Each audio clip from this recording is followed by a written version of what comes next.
করতে পারে না ভাই? কথা নাই, বার্তা নাই, সাথে সাথে সবাই ফেসবুকে আলহামদুলিল্লাহ বলা শুরু করে দিলেন। আরেকজনকে খবর দিয়ে নিয়ে গেছেন, নিয়ে গিয়ে নমিনেশন দিয়ে দেন। আমি আপনাকে জিজ্ঞেস করি, একটা উসমান ফারুকের জন্ম কিশোরগঞ্জে আর কোনদিন হবে কিনা?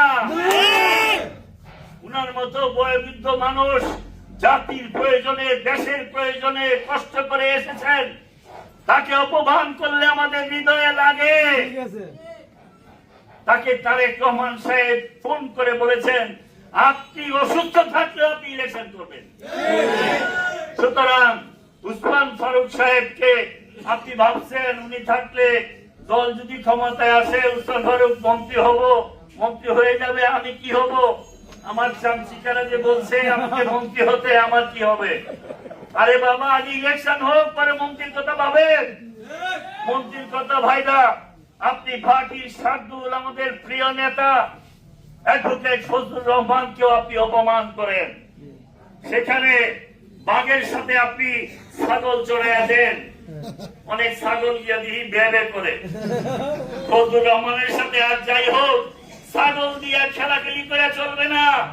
আব্দুল হামিদ সাহেব তার সাথে খেলা পারে নাই, আপনি অপমান করেছেন। অপমান করেন নাই এমন কোন নেতা কিশোরগঞ্জে খুঁজে পাওয়া যাবে না। শেখ মুজিবুর রহমান ইকবাল সাহেব আজকে দেখলাম হাজার হাজার মানুষ নিয়ে মশাল মিছিল করছে, কালকে রেল অবরোধ করছে, কাপড়ের কাপড় পরছে। 10 দিন আগে তার সমর্থকরা আমাদেরকে গালি দিছিল, বলছে আমরা নাকি দলের সিদ্ধান্ত মানি না, আমরা নাকি অনেক কাহিনী করছে। আজকে কি কাহিনী হচ্ছে? আজকে যেটা করতেছে এটা কয় নাম্বার সঠিক কাজ? মানে নিজের গায়ে লাগলে শুরু আনা। আপনি তারেক রহমানের প্রত্যাবর্তন দিবসে আপনার বাম পাশে ইকবাল ভাই বসা ছিল, তাকে তাহলে আপনি শিখিয়ে দিয়েছেন রাস্তায় অবরোধ করতে, মশাল মিছিল করতে। সুতরাং আমরা যা করছি তা যেমন ন্যায় সংহত, উনারও অধিকার আছে প্রতিবাদ করার। ঠিক আছে ভাই? আমি কোন অন্যায়ের প্রতিবাদকে অসমর্থন আমরা করি না, আমরা শুধু বলি যা ন্যায় সংহত হয়। যদি আপনি মনে করে থাকেন এরশাদুল হুদাকে নমিনেশন দিবেন, তাহলে ডেকে নিয়ে ইকবাল ভাইকে কথা বলে তার সাথে পরামর্শ করে কথা বলেন। আপনি যদি মনে করেন কিশোরগঞ্জ নমিনেশন কাউকে বদলাইতে হবে, দিতে হবে, আমাদের সাথে বসেন, কথা বলেন। আমরা তো ভাই আকাশ থেকে জুইরা আসা বসি নাই। বলেন আন্দোলন সংগ্রামে কে কি ছিল সেটা আমি ভালো করে আমরা জানি। আমার 3টা মামলার 10.5 বছরের সাজা হয়েছে।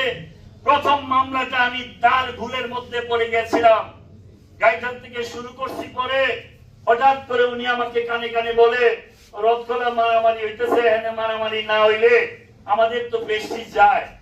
আমি বললাম এসপি অফিস সামনে, ডিসি অফিস সামনে, এখানে যদি মারামারি করি আমাদের যে কর্মী সংখ্যা প্রায় 4-5 হাজার, পুলিশ মাত্র 10-12 জন, এই কর্মীদেরকে আমি সামলাইতে পারবো না। এই কর্মীরা এসপি অফিসে অ্যাটাক করবে, পরে এটা বিশাল মামলা হবে, আমাকে সারা জীবন এই এলাকার মানুষকে বয়ে বেড়াইতে হবে। উনি বলছে ভাই তুই ঢিলাঢিলি হোক, তাহলে কেমন দেখা যায় না বিষয়টা। আমি 3-4 বার বলার পরেও পিছিয়ে গেছিলাম। তারপরে যখন একদম গাইডালে বাংলা মসজিদের কাছাকাছি, তারপরেও বলছে, আমি বললাম মিছিল নিয়ে আমরা রথখোলা অ্যাটেন্ড করি, কারণ আমি চাচ্ছি যাতে এসপি অফিসের আশেপাশে এটা না হয়। এদিন আবার এসপি অফিসের পুলিশের পরীক্ষাও ছিল, কিন্তু তার কারণে আমি বাধ্য হয়েছি। দানিশ মৃত্যুবরণ করেছেন, দানিশ আবার পাশে পাশে ঘুর ঘুর করেছে শ্রমিক দলের সভাপতি। পরে আমি বলেছি ঠিক আছে একটু ঢিলাঢিলি করে চলে আইসু। আর ঢিলাঢিলি করতে যাই আমাদের এক চেয়ারম্যান ছিল, সেই চেয়ারম্যানের শরীরে পুলিশ গুলি করে দিছে। চেয়ারম্যানের যখন গুলি করছে পরে তো বুঝেনি অবস্থা, সেই মারামারি শুরু হলো। সেই মারামারিতে নির্দেশ দিল সে।